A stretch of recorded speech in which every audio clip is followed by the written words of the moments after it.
এবার তৃতীয় বিশ্বযুদ্ধ সম্পর্কে সতর্ক করলেন মার্কিন প্রেসিডেন্ট ডোনাল্ড ট্রাম্প। মধ্যপ্রাচ্য এবং ইউক্রেনের চলমান সংঘাত নিয়ে কথা বলতে গিয়েই এই বিষয়ে সতর্ক করেন তিনি।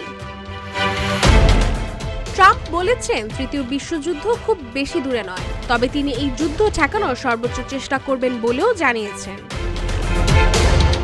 Future investment initiative institute priority সামিটে ভাষণে ট্রাম্প বলেন তিনি বিশ্বে শান্তি ফিরিয়ে আনতে যুদ্ধ বন্ধ করার জন্য দ্রুত পদক্ষেপ নিচ্ছেন। বিশ্বজুড়ে চলা হত্যাকাণ্ড আর দেখতে চান না তিনি।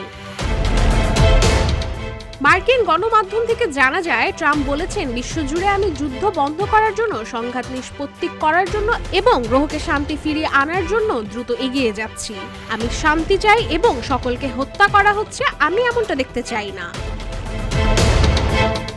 তিনি আরো বলেন মধ্যপ্রাচ্যে রাশিয়া এবং ইউক্রেনে যে মৃত্যু চলছে তা একবার দেখুন, আমরা এটি শেষ করতে যাচ্ছি।